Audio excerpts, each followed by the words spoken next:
Hello, this presentation is about mind control, and I'm not talking about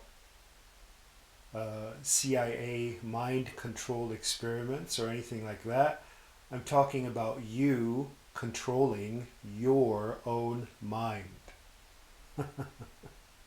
Because, in fact, if you do not control your mind, then you will be subject to others' mind control. So the two things are somehow related.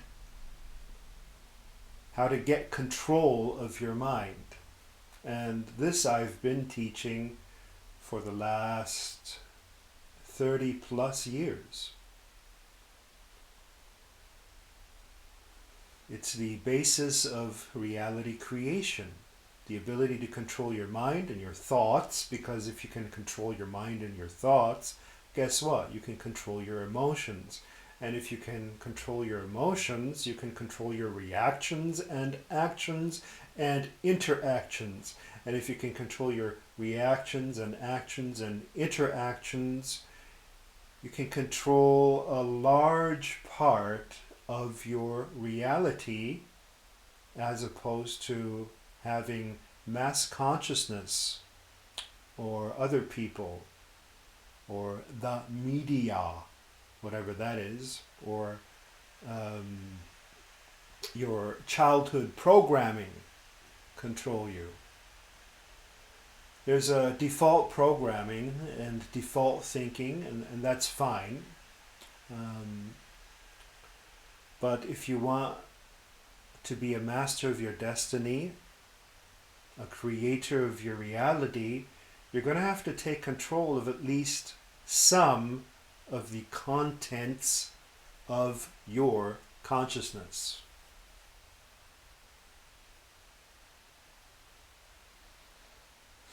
Now, for the last 10 years, I believe, yeah, it's been about 10 years, a whole decade, imagine that. I've had a collection of audio programs on my website, in the members section of my website, and in the whole 10 years, I've never received feedback on those particular audios. I've received feedback on almost every part of my membership site and audios and videos, dozens of videos and audios and programs and courses on there that you can imagine, but I've not received feedback on these, and that's odd. And I also notice I have stats, download stats, and I notice these particular audios haven't been downloaded that much. Why is that odd? Because these are among the most precious and valuable and important audios I've ever put out. They pertain to controlling of the mind.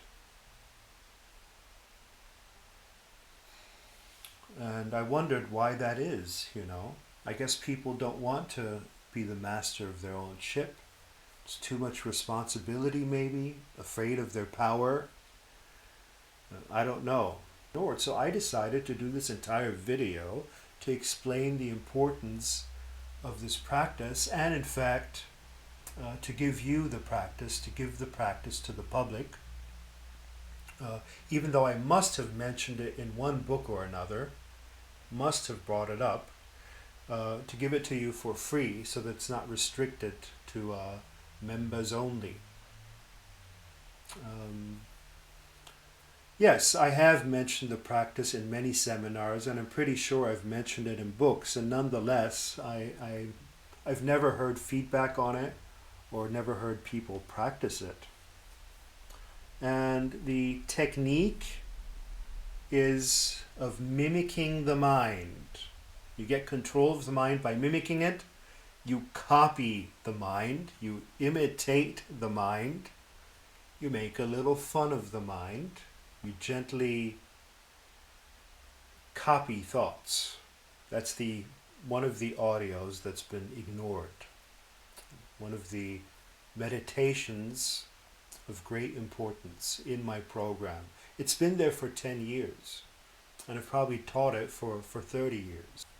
So if something is automatic, once you consciously do it, it's no longer automatic. Make sense? Many things are default and automatic in your life. They're subconscious, and that's good. You want subconscious things. You don't want to have to do everything consciously. You don't want to have to drive your car consciously and be consciously aware of every movement you make. You want it to flow and to go in automatic. That's great. But you do not want negative behavior, negative thinking, negative speaking to be on automatic. And in order to switch the automatic, the subconscious off, you've got to do it consciously.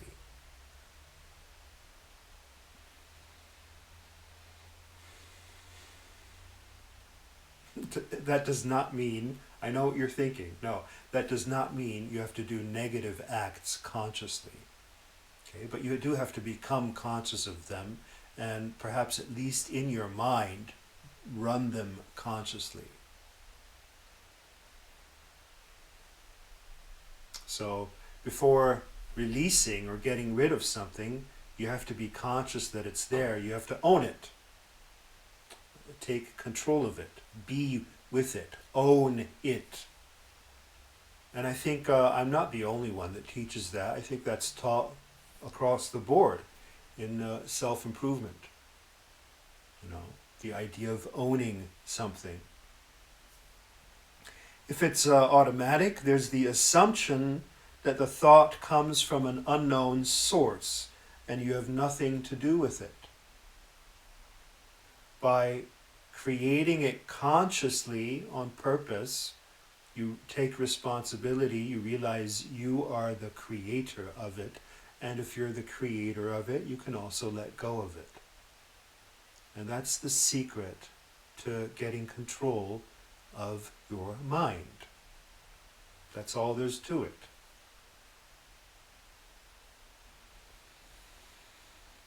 The exercise itself, just a couple of minutes of it, creates a radical shift in overall attitude.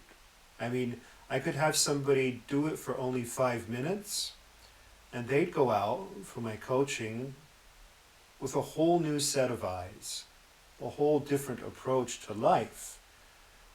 First, their approach was that of avoidance and looking away and ignoring, not wanting to deal with it. And just through that exercise, they're more comfortable with facing, with confronting, with owning.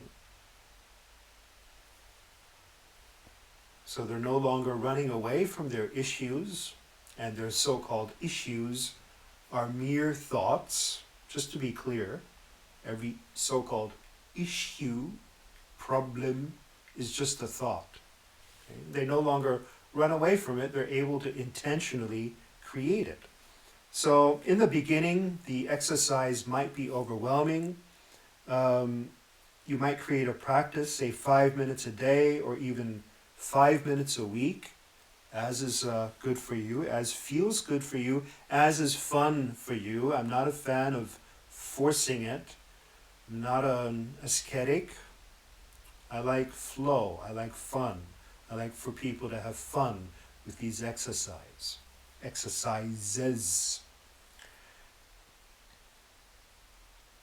Something you label, you no longer fear. So you'd copy every thought that arises. You'd close your eyes. You could also keep them open, you know. So if the thought is, the thought that you notice is, why haven't I heard back from Elaine? And just think the same thing again. Why haven't I heard back from Elaine? You copy the thought. Something that came up subconsciously, automatically, you do consciously. Why haven't I heard back from Elaine? Why haven't I heard back from Elaine? You could even do it 2 or 3 times if it's a charged thought, an intense thought, because if you do it a couple of times, it gets boring, and I call that, it goes flat. Okay? Why haven't I heard back from Elaine? Why haven't I heard back from Elaine? That's you taking control of the thought, you know. I saw a hitchhiker today. I saw a hitchhiker today. I saw a hitchhiker today. And I'm verbalizing my thoughts. Normally, I do this just in the mind. I copy it in the mind, but so that you know what I'm doing in my mind, I'm verbalizing it. However, you can do it verbally. There's a verbal variation of the exercise, and for some, that's easier. It's more comfortable. You can also do it in writing, and you can also do it in action. Get to that a little later.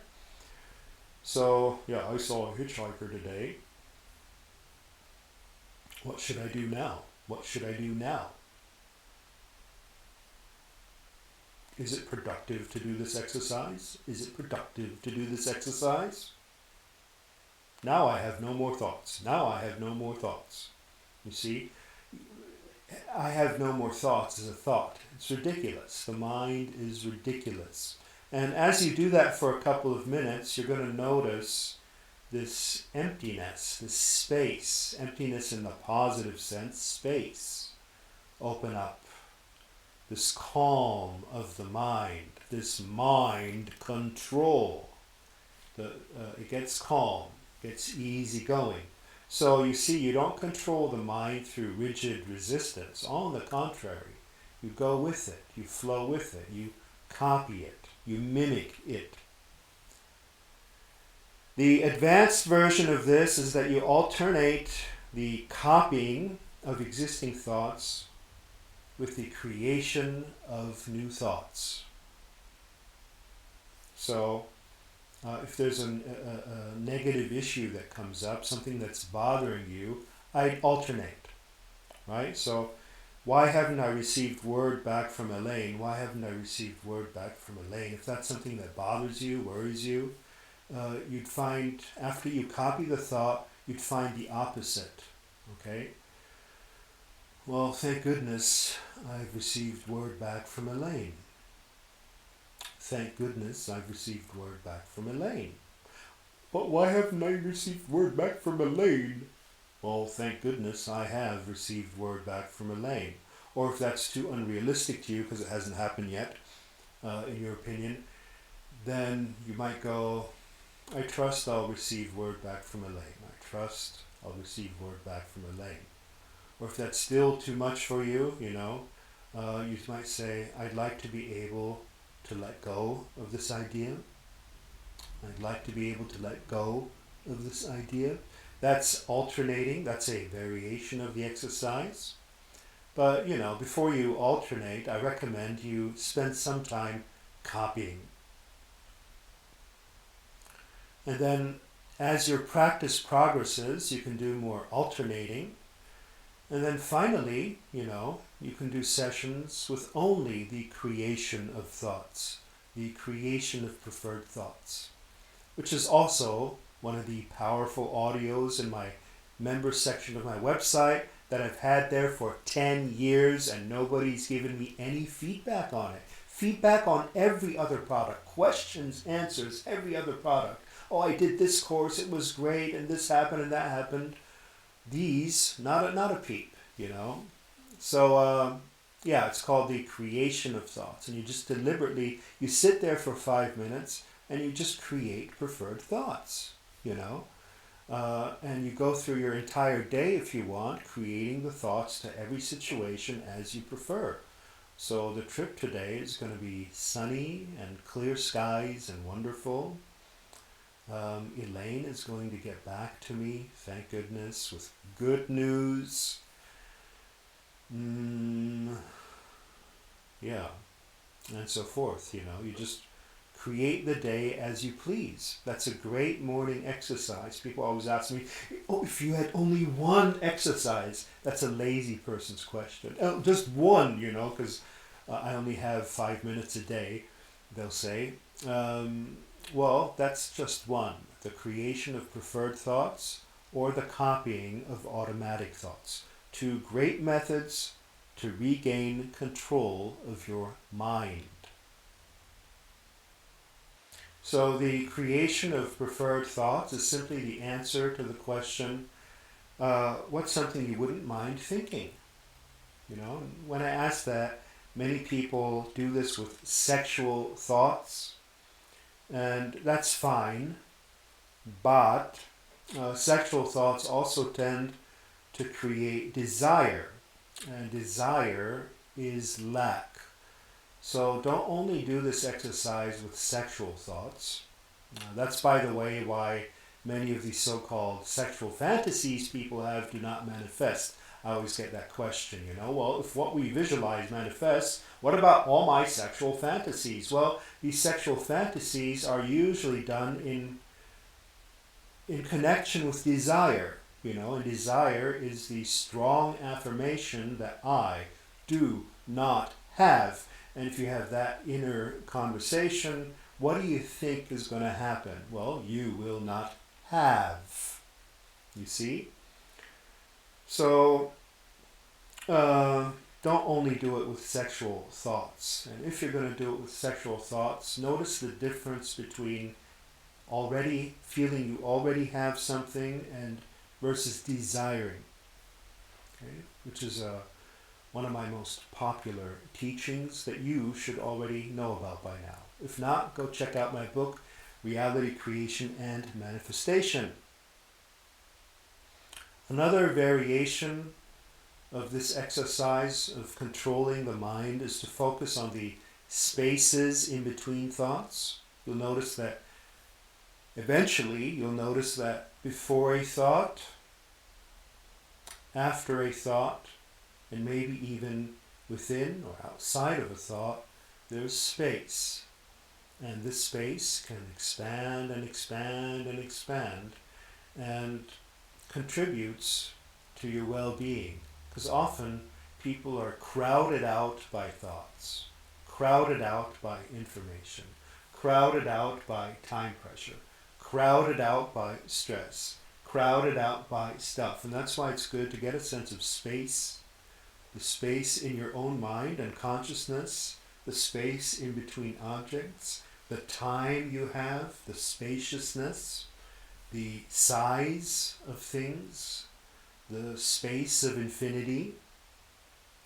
What does daily life look like in comparison to infinity? To decrowd your life.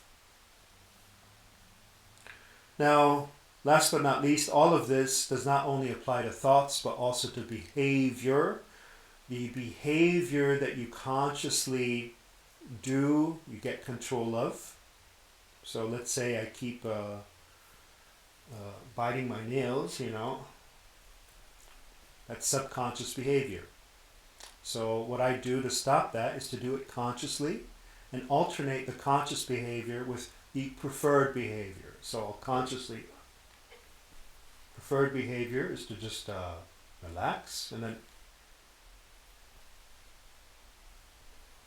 and in therapy, in coaching, I have people who have such issues alternate sometimes hundreds of times, you wouldn't believe it, okay, until it's so conscious that they never, ever, ever do it subconsciously or automatically again, because they remember the incident, And that's how I've solved many so-called obsessions with a simple technique like that. So beautiful, so wonderful. And that was my version of mind control. It's you controlling your own mind and not having society control it. You are in control if you want. My name is Fred Dodson. If you enjoyed this video, please recommend it. Thank you.